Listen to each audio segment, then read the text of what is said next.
Executive coaches want their clients to have sustainable success. But 40% of leaders fail after 18 months, according to the Gallup study. Tutti Taygerly will give us his approach to coaching with a particular emphasis on what he learned from design thinking.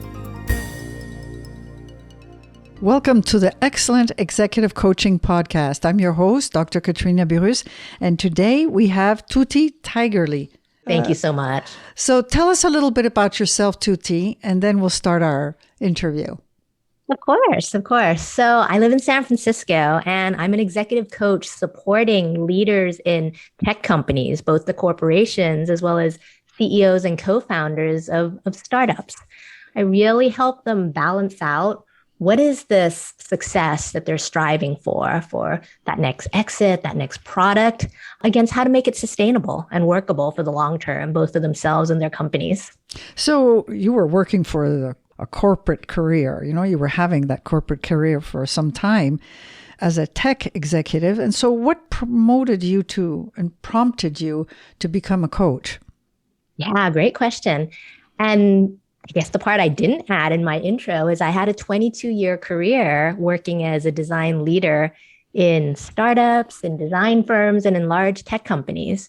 And throughout that entire time, I was using the design process to really launch products, like products for companies like Facebook, as directly working, as well as for other companies as a consultant for the Googles, the Microsofts, the Nokias, all of that.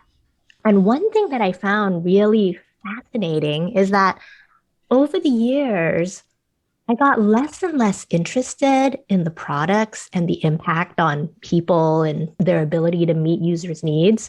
And I got more and more excited and fascinated about running teams, processes, culture, and how people work. I had been doing coaching on the side as a 10% project, if you will, at Facebook for about 3 years. And there came a point in time where I dealt with a year of kind of personal grief, deaths in the family, the death of my marriage. And I decided that I wanted to take a break for a little bit and become trained up in coaching because this was much more of my passion. And I thought I would do it on the side and go back to my tech career. But when I was going through the training, I was like, oh, this feels more real. This feels a little bit more like a calling and something that I really want to switch to and run my own business doing this. Very interesting. I did a similar process. I was working for Credit Suisse, it was a big corporation, multinational, and then decided the corporate world was not for me. But I was a financial analyst, so I saw trends and I saw, coaching will come to Switzerland. And so I jumped on the bandwagon. So I relate to what you said. But it was because the rules of the corporate environment were not appealing. I wanted to be independent. I understand the corporate world, but I really wanted to help leaders in their situations, but yet from an independent position. So I don't know if it was somewhat similar in your case. It sounds really familiar, and that was super prescient of you. I think I was lucky enough to be maybe on the outside as a designer and also working in and outside of corporate, because in the Silicon Valley startup scene, things are much less corporate. So I could see it from both sides, and that really helped push me to be like, oh, I do want to start my own business and do this. So you also mentioned that you have a design process. Can you comment on that? What do you mean by you're applying your design process to your coaching? Yeah, so I coach like a designer. What I have done for many major brands around the world is figure out what is the future?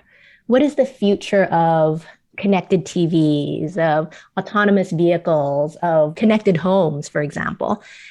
And what we do in that is something that I translate into coaching now, which is when working with an executive, a leader, first starting at the 10,000 foot view of what is the vision that you want to create? What is the best life and work and career that you want in your future? How do we realize this? How do we bring it to life? How do we really feel it as if it was happening right now? And that's at the 10,000 foot level, similar to design and product design.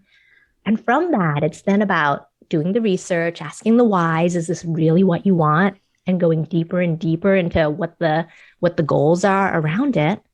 And then after that, tracing a path, experiments, actions, lots and lots of small actions and experiments to iterate towards that goal. And that really is a lot of the design process: research, ideation, narrowing to an experiment, and then continuing to iterate until you reach that vision. It's wonderful to have that design process be so applicable to coaching. I've never heard of it before, but it's very interesting. I was surprised at how well they seem to fit together. And for a lot of the clients that I work with, it makes a lot of sense because that is the product development process for launching digital and physical products in tech. So, how have your goals and approach to professional achievement changed through the years? Yeah. So I was raised by a tiger mom, and I was raised as a good little Asian girl. I'm Thai Chinese.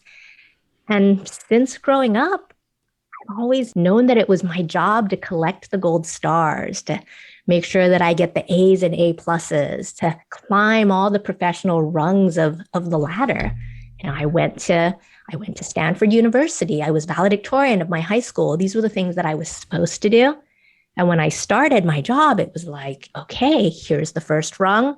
All right, here's the next rung. You need to get that promotion. You need to get that next job title. You need to hit director and VP.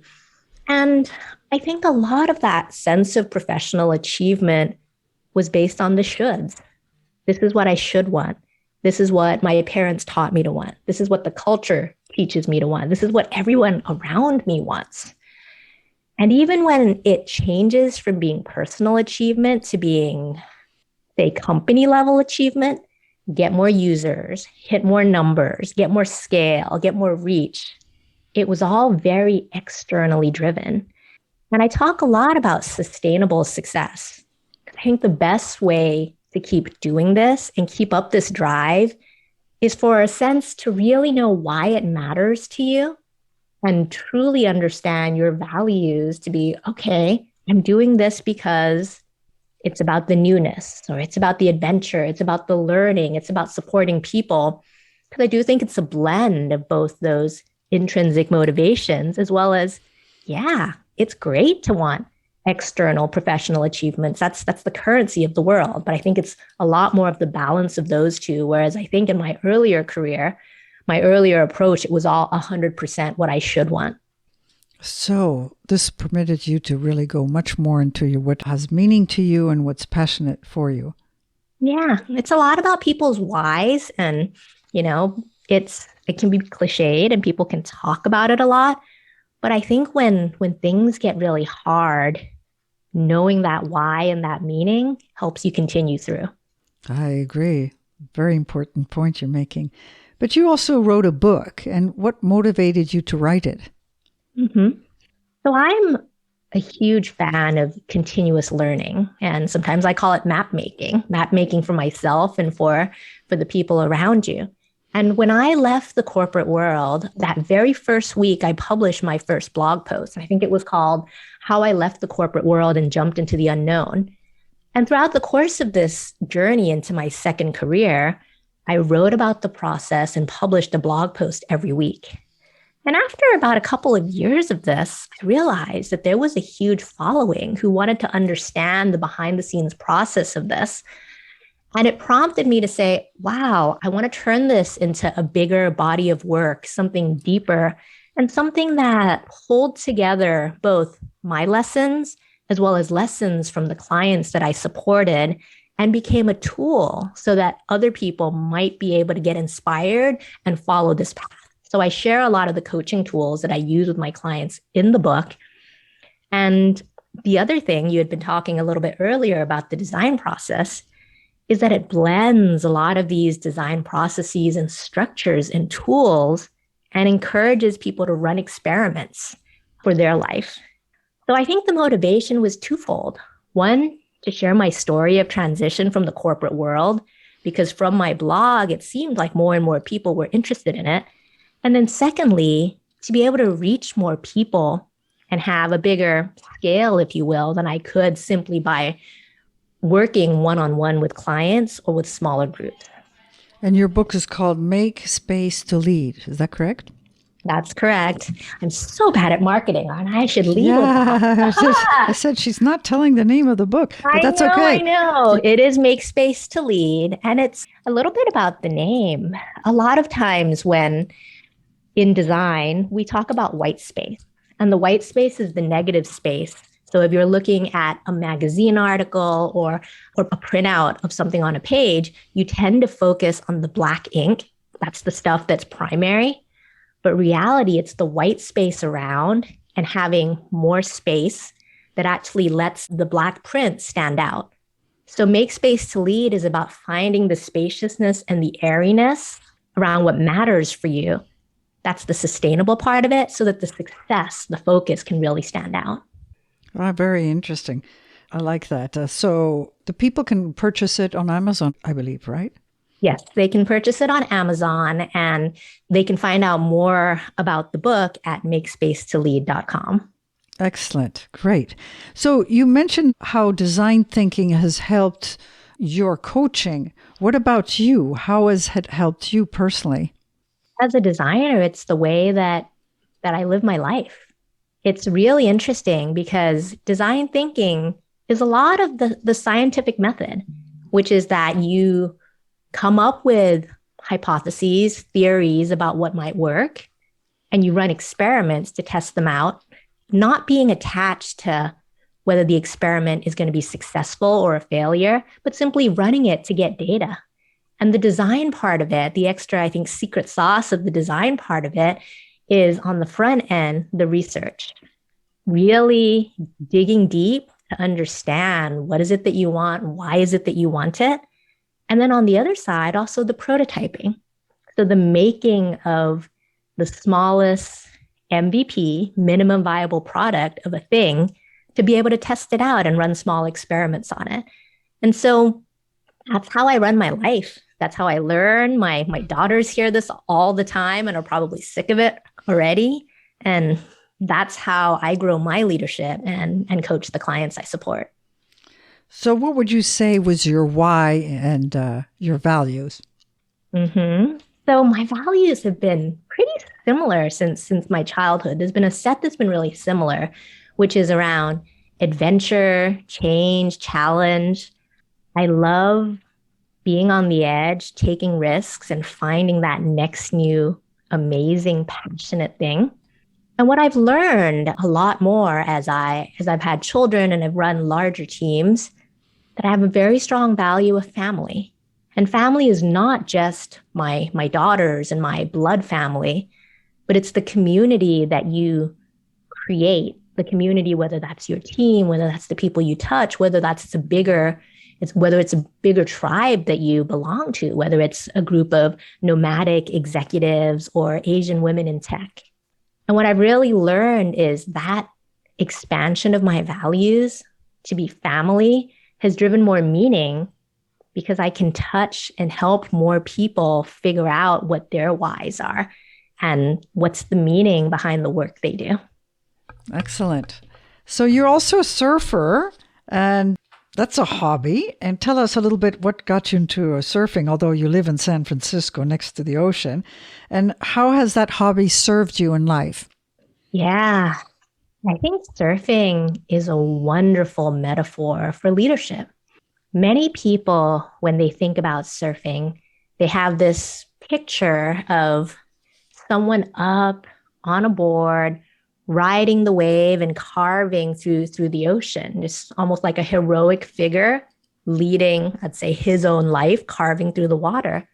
But the reality is, and most people don't know that, for every, let's say, 2 hours that you spend in the ocean, you might only spend 2 minutes up and riding on the board. So the reality is most of the time is spent paddling. So swimming, moving yourself and the board to the right spot, and then also waiting.